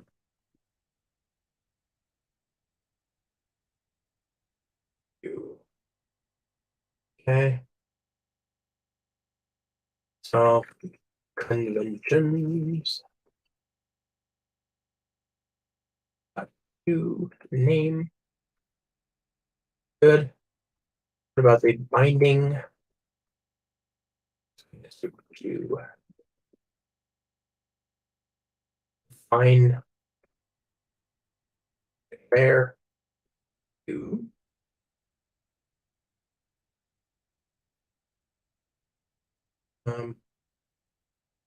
Queue builder. That's right. Durable name build. Okay. So we got the queue there. Now what about the binding? The binding is declare binding. We need to actually have the exchange first though. So exchange it's not declare exchange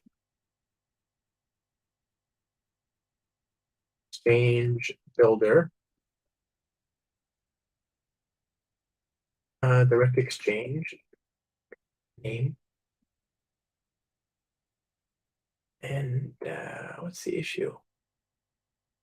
And then binding is just the two, right? So we say binding builder dot bind q to exchange.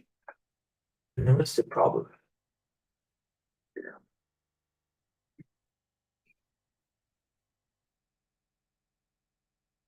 Oh, so okay. I see. I have to like store these things. Uh Q. Okay. And then this is the exchange. We extract that out to a separate bean as well. Exchange. And then binding is this business right here with with name. So they remember RabbitMQ has a routing key, which is a special, blessed header. So we want to do that. We want to say create the binding.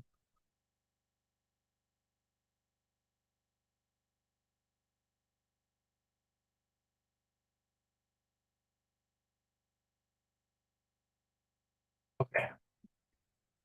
So we've got the exchange, the queue, and the binding. We're declaring them both, and then we're declaring the binding, which connects the two. So when we send a message to our exchange with the special name that we get from Spring Application.name, it should get forwarded as long as it has a routing key. It should get forwarded to the queue. That seems simple enough, right?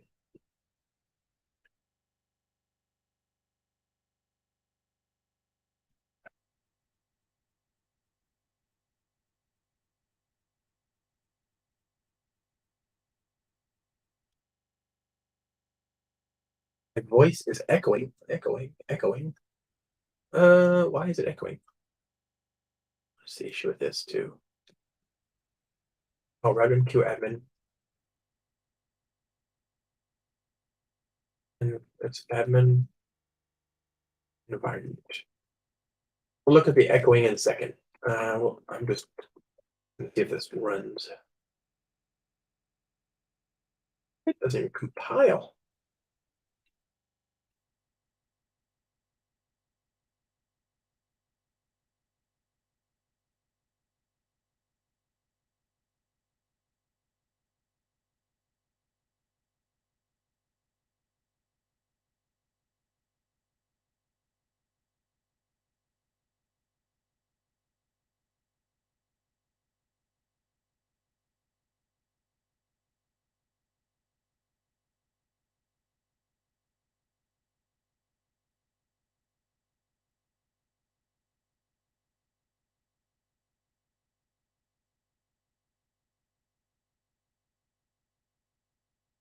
Rabbit admin. Okay, so AMQP admin.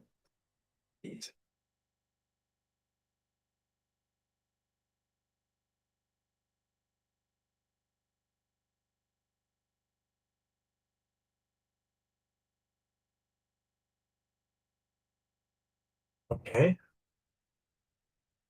Host. So the Docker Compose user and password, which I put for the properties. Oh,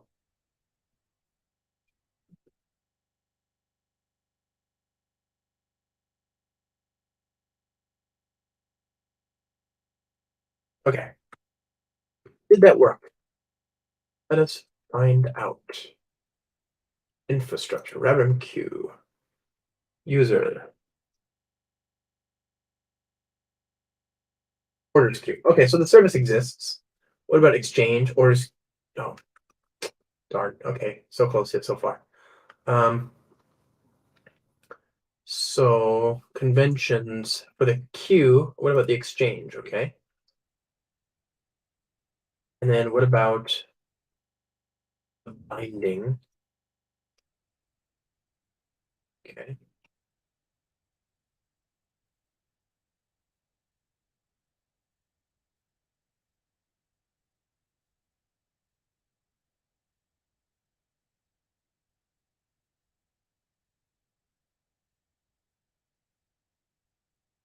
What is exchange? Look at this. You go to this queue. So we got this queue. Let's delete this queue.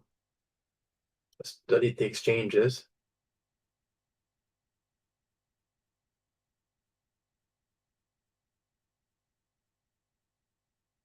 Okay.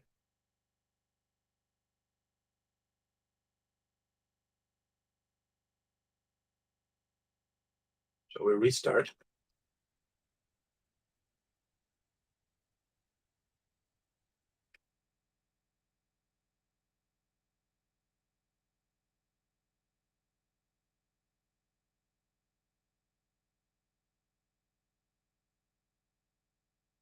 Thank you. Great. Okay. So can we use that as a discovery client? Oh, wait. First, let's figure out that echoing thing. Sorry. Let me see what that means. Audio, crisp, default. Can you hear me now? Is it okay still? Like, does that fix the echoing?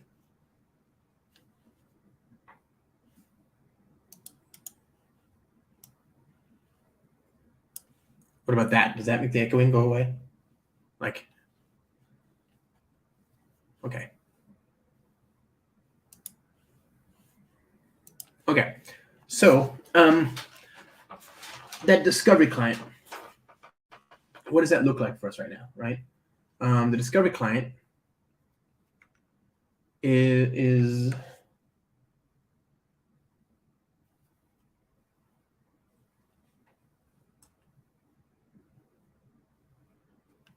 okay.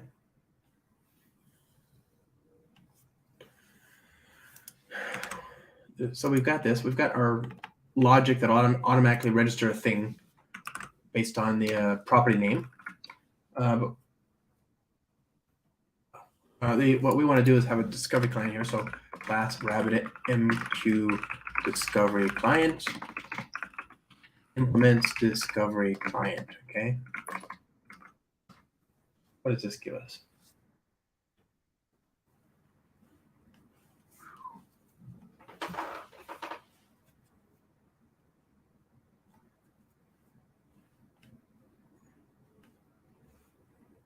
Get order probe. What does probe do?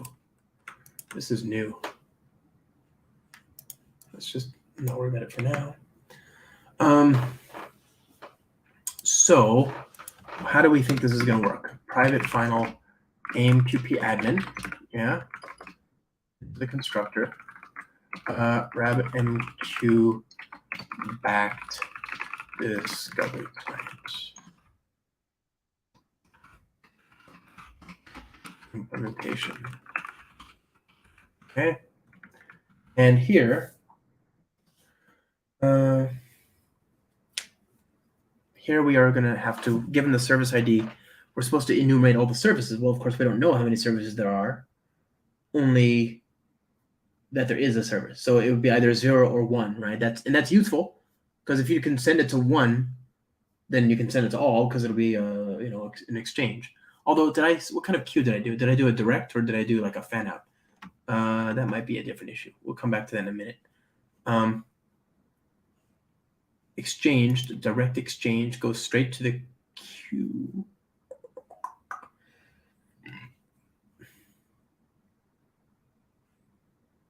Okay, that's a different question, which we don't have enough time to dive into here. So the services. So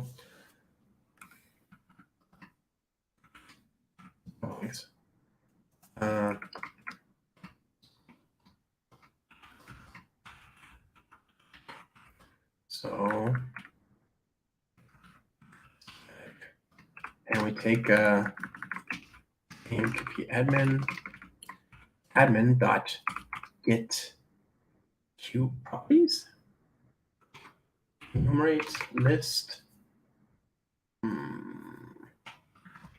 RabbitMQ admin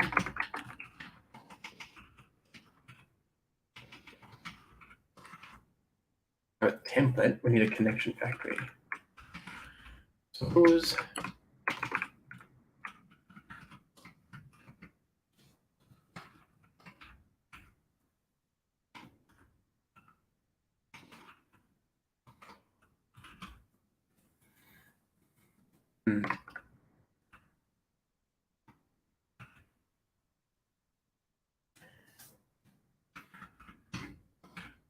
So what do we have here?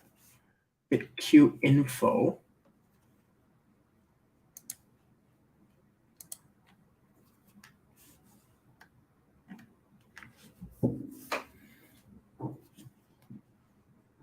What does this give us? Get Q info. Return to information. Okay.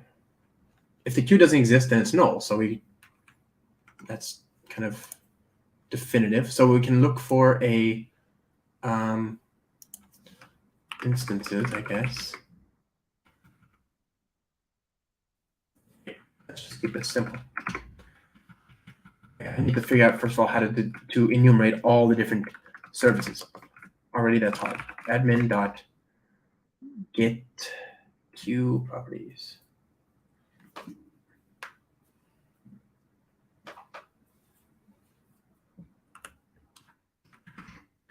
Okay, time to Google. How to list all queues in RabbitMQ.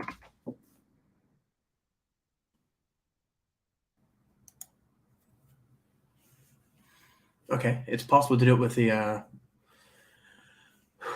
this thing.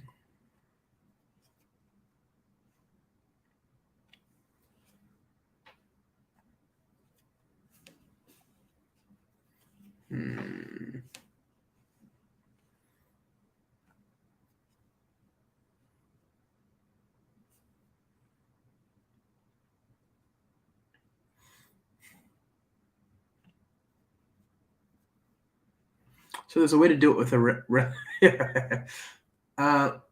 do I have the RabbitMQ management? I think I do. Okay, so if you've got RabbitMQ management and a username and password, then you should be able to get it. Let's try that. That kind of looks cool.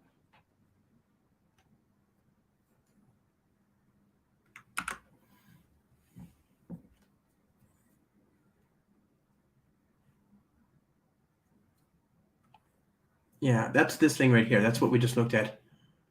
This thing. So apparently this thing has an API. So if that's running, and there's no guarantee it is, maybe I can use that. Okay, so let's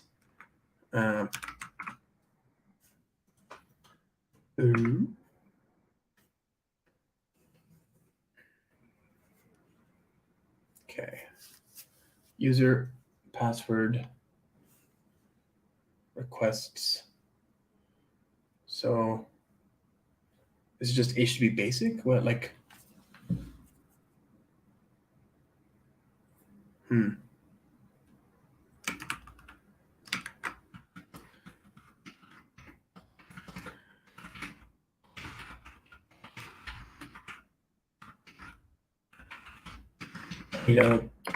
Dependency for a web API. So let's do Spring Boot Starter Web Flux.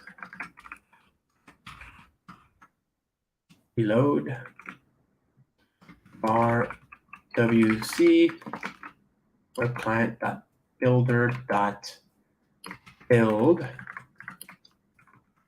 Okay, good. And filter exchange the builder filters. Okay. Exchange filter functions dot basic authentication. So we need the same as the username and password that I just used for the console. It probably is. I don't know. Let's say it is. Final string admin, management username, management password. Okay, so I add these two things here.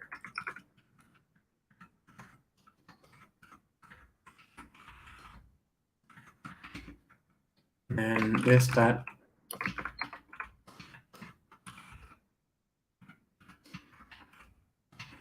okay. So there's that. And then we pass this in. So this dot username, this dot password. we got a web client now. Now what do we want to do? We want to make a call to this URL structure. Our URL equals, and we want host port queues virtual host VH, okay, and then our params equals map.of host, and the host will be management host, I guess.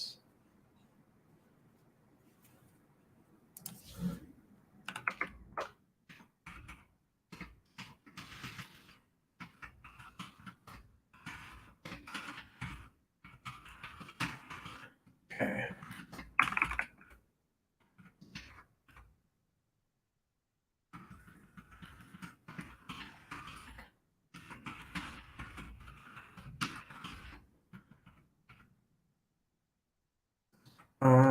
Ports.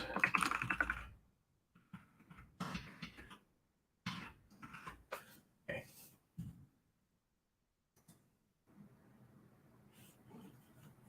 So we go down here, we say the host is equal to this management management. I not define it. Oh, it's weirdly named.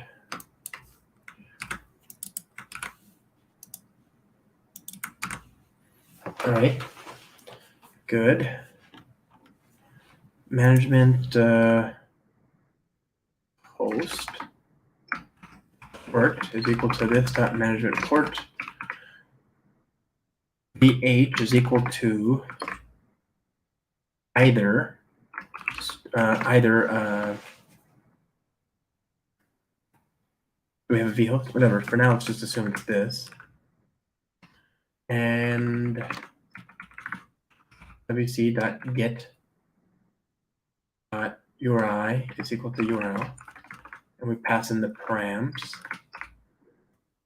retrieve body to flux. Who knows what kind of data we're going to get back, so let's just call it a string for now. Actually, you know what? Yeah, for now, let's just call it a string. Var JSON equals this. Let's say .block and print out the results. How about that? So result from RabbitMQ is this JSON. Oh dear. Gotta go.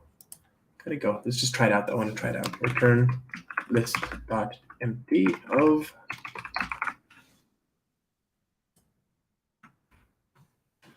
okay. Now where's my test code? I guess I can just register bean to try that. So bean RabbitMQ discovery client. It takes a AMQP admin, so I'll add that here. Okay, and I need a Rabbit properties port Rabbit properties determine host Rabbit properties username Rabbit properties determine password. Okay, good. And then we need an actual initializing bean.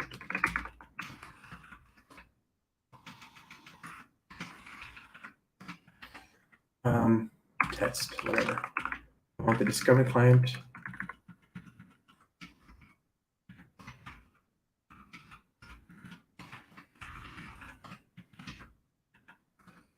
And we'll say rmq.dc.get services for var whatever.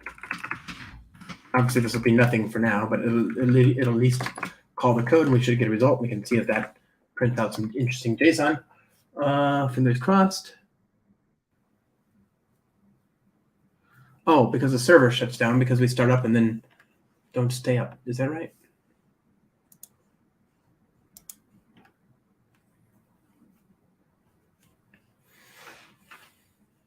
Wrong port. It's the wrong port. It's 15.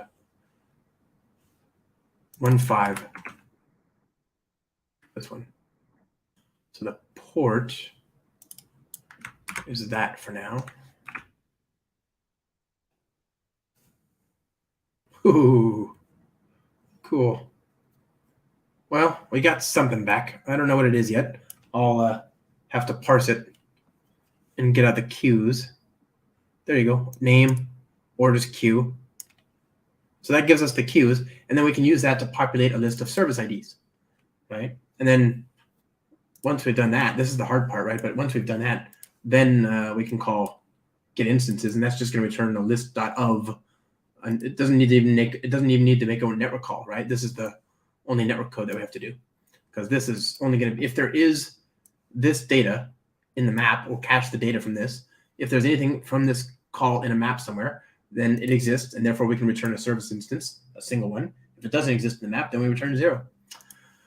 Okay, I'll check this into a Git repository, but I gotta go. I gotta pack up my stuff. My flight leaves in like an hour and 50 minutes, and I have to get to the airport and pack and all that. So, my friend, it's been fun. Good to see you all. I missed you. We did a lot of interviews last week, but I didn't get to do any live coding because life is weird. So thank you for your time. I'll try and we'll do more of these this week. I think I'll be in Chicago. If nothing else, I'd like to finish this code up. So okay, talk to you all soon. Bye.